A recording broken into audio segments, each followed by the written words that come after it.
So in this video, I will show you the 7 hidden calorie traps that are wrecking your diet, and then I'll take you through my exact 5-step plan to get back on track. For those of you who are new to my channel, welcome. My name is Matt. I am a personal trainer, specialist physiotherapist, and over the course of my career, I've helped hundreds of people get pain-free and into the best shape of their lives. In China, I wasn't eating pizza or donuts. I recently discovered that I had a dairy intolerance, and this dairy intolerance, whilst annoying, has meant that most of the treats that I used to enjoy are now a no-go zone. So my meals from the outside actually looked okay while I was traveling. Stir fries, noodles, wonton noodle soups, plenty of seafood, but hidden oils, sugar glazes, and sweet drinks massively shot me over my sugar intake, or recommended sugar intake for the day. So I want to talk to you guys a bit about these 7 hidden calorie traps that you just have to know this, guys. You have to know this. So when you go to a restaurant and you have a stir fry, in China, a lot of foods are just stir fried or pan fried in a heck load of oil. But a single ladle of oil, which is usually vegetable cooking oil or sunflower oil, is 200 to 300 calories that you never see, but it makes the food taste better. So that healthy vegetable stir fry noodle that you're eating, or that I was eating, was actually 2 to 3 tablespoons of extra cooking oil. Because as I have mentioned before, the majority of dishes in China are cooked in oil. There are also lots of dressings and sauces that appear to be low calorie, but actually, if you look them up, they are packed with sugar, and some of them even oils. Caesar, sesame, even light dressings aren't exactly light. Some of them can double a salad's calories. And the danger when you eat out pretty much all the time, which is what was happening in China, is that you don't know how much of these sauces or how much of these oils are being put into your food. And the fact that the oils and sauces make the food taste so good means that you kind of don't really care either. This might be something that affects you too when you're on holiday or you're visiting a new place. Certainly for me, while I was in China, there were lots of cool, delicious beverages that I could drink. Bubble tea, fruit juices, flavored lattes. Just to mention that the coffees in China are so much better than the ones in the UK, and they're cheaper.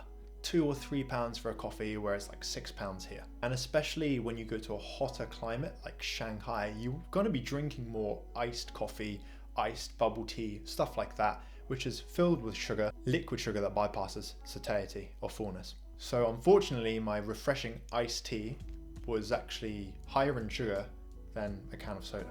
Another trap that people fall into while traveling is eating caramelized or glazed proteins. You might think protein is protein. I'm eating chicken, but that chicken is fried or it's glazed in teriyaki seasoning, sweet chili chicken, teriyaki beef, fried fish, which is delicious, don't get me wrong, but it's the sugar and fatty coating on the top of the protein that kind of makes it less macro friendly. A single spoon of teriyaki seasoning is 50 calories of pure sugar. But in China, a lot of things are fried.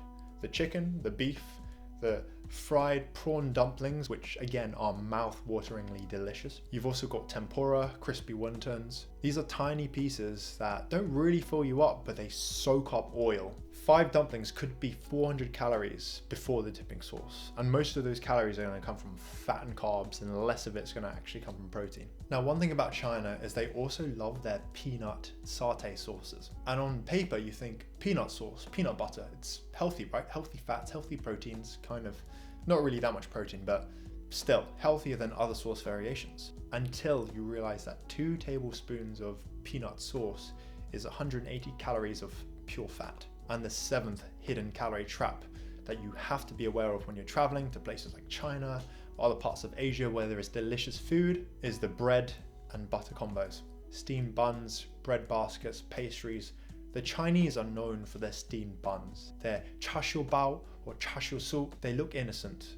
And again, they are so tasty. But white flour plus hidden fats equals a calorie bomb. And it's not even just the calories. The combo of sugar and fat lights up the brain's reward system. It hits your dopamine receptors. It also kills satiety and makes you crave things like that even more, which is pretty much what happened to me on holiday. So if you've stuck around to this part, you've made it through these 7 hidden calorie traps. I want to talk you guys through my 5-step plan to get back on track. This is the rebuild plan. Firstly, you want to just reset your mind.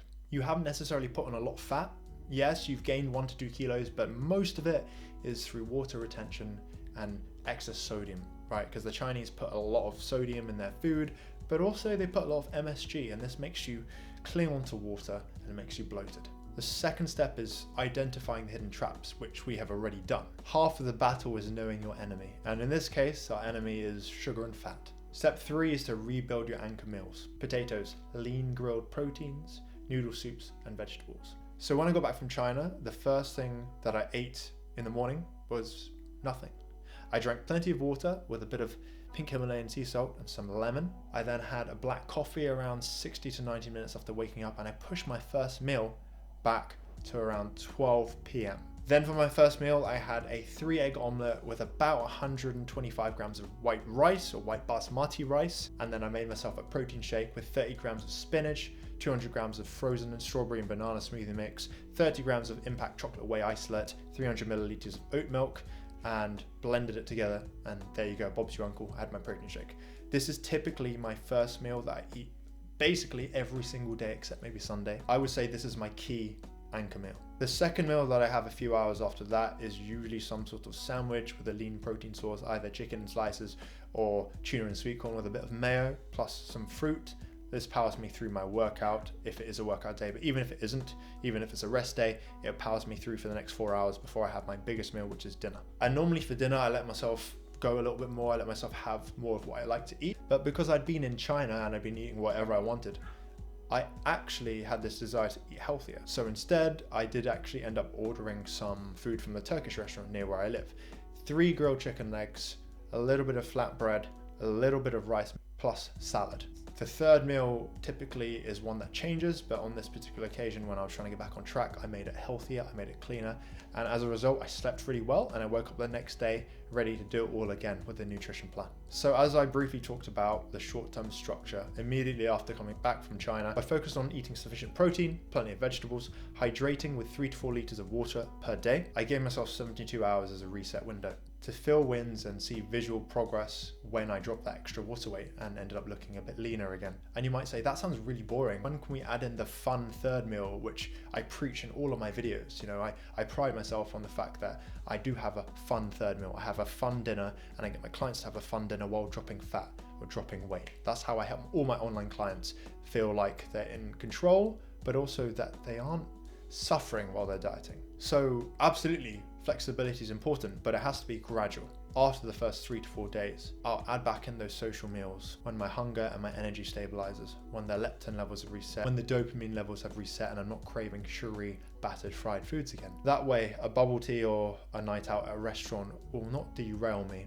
So falling off the wagon, falling off track, isn't failure. Life happens. It's all about how quickly you can get back to your routine, how quickly you can get back to your diet. If you guys are still struggling with getting back on track, or you want to get into the best shape of your life and you want a more personalized approach, then I still have some spots available with my one-to-one online coaching. I can't wait to work with you guys and help you achieve your fitness goals. However, I will say that slots are very limited. I'm only taking on a really small cohort and spaces are filling up fast. Be quick, guys, act with haste. Book yourself a one-to-one call with me. Link is in the description. Now in episode 3, I'm going to share with you guys my comeback workout routine. The exact upper lower split that I'm going to ease back into. It helps me stay strong, look good, and remain pain-free throughout the entire year. Your workouts must support your diet. I'll catch you guys in the next one.